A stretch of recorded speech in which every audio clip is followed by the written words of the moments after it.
El sentido que tenía para mí seguir viviendo era denunciar y era hablar de lo que había pasado.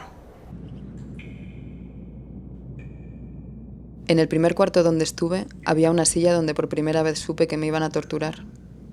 Y llego aquí y por supuesto me desnudan. Entonces llegaba uno e inmediatamente ponían la radio para que no se oyeran los gritos. Y cuando las personas te escuchan, te regresa algo.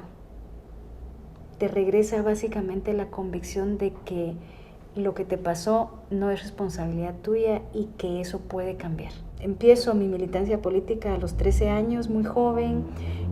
Resultado de eso, pues caigo presa, estuve desaparecida un tiempo y salgo del país para quedar con vida, ¿no? Yo lo había hablado afuera de mi país, pero en Guatemala por primera vez di un testimonio que se escribió y que quedó escrito en la memoria histórica de este país para que mucha gente lo conociera. Me pidieron si podía organizar el capítulo que básicamente identificó por primera vez en la historia de un informe de la verdad lo que les había sucedido a las mujeres durante el conflicto armado en Guatemala. Cuando yo di mi testimonio y cuando vi y trabajé con los testimonios de otras mujeres, fue desbordante el dolor.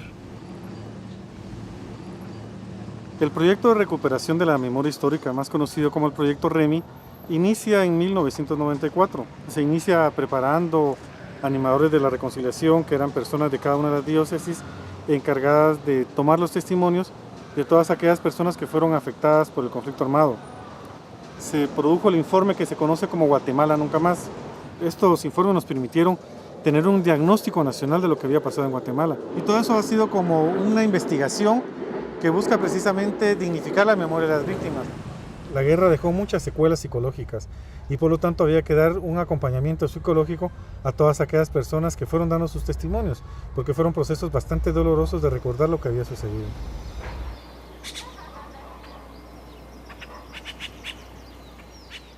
Hubo otra comisión, porque era un mandato de Naciones Unidas, que se había negociado y que tenía casi, por así decir, una finalidad más amplia, más ambiciosa. Tenían más recursos.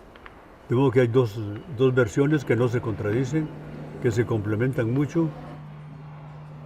El grueso de la represión, el momento brutal de la represión ocurrió contra sectores indígenas, pero es la mitad de la sociedad, la que yo digo, una metáfora, la mitad de la sociedad castigando a la otra mitad, porque la labor del ejército fue aplaudida por sectores civiles, por la prensa, por los empresarios, por políticos.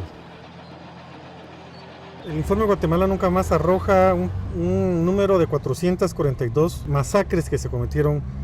Se estima más o menos que un 93% de responsabilidad del Estado manifestado a través del Ejército de Guatemala, de grupos paramilitares como las patrullas de autodefensa civil creadas por el Ejército de Guatemala para el control de las poblaciones, comisionados militares, un 3% responsabilidad de la guerrilla a través de los diversos grupos armados y un 4% no se tuvo una responsabilidad, no se logró identificar. Los sectores indígenas, campesinos, estuvieron casi siempre dispuestos a testimoniar, a contar sus historias. Los sectores urbanos, ladinos como llamamos acá, los sectores golpeados por la represión, no siempre lo hicieron. Había un sentimiento de dolor, pero frente al dolor, el silencio. Tengo la impresión de que los que denunciaron, de los que tuvieron valor de ir y hacerse entrevistar, consideraron esto como un fin en sí mismo. A partir de ahí no se derivó una acción judicial, sino solo de manera muy circunstancial. De modo que hay 36.000 denuncias, pero 40, 50 casos que se han investigado. Cuando se presenta el informe Guatemala Nunca Más, pues eso se hizo el 24 de abril de 1998 en la Catedral Metropolitana, pues había una gran expectativa a nivel nacional e internacional. Obviamente hay sectores muy conservadores en Guatemala que se oponían a este proceso. Obviamente aquellos violadores a derechos humanos querían que ese pasado no se conociera. Pues hubo reacciones como fue la propia muerte generada en contra de Monseñor Juan José Gerardi Conedera, que se da 2 días después de presentar el informe Guatemala Nunca Más. El mensaje era claro: la Iglesia Católica se había sobrepasado al publicar un informe en el cual se individualizaban responsabilidades. Se quería demostrar quién era quien todavía mandaba en Guatemala, en este caso eran los militares. Se quería dejar claro que en Guatemala pues, se firmaba la paz, pero no se firmaba pues, la posibilidad de poder deducir responsabilidades. Guatemala es una sociedad enferma. Pasamos del conflicto armado a unas negociaciones de paz en donde pensábamos que las negociaciones o que la firma de la paz iba a cambiar esa emocionalidad y las condiciones sociales, políticas y económicas, lo cual eso no fue así.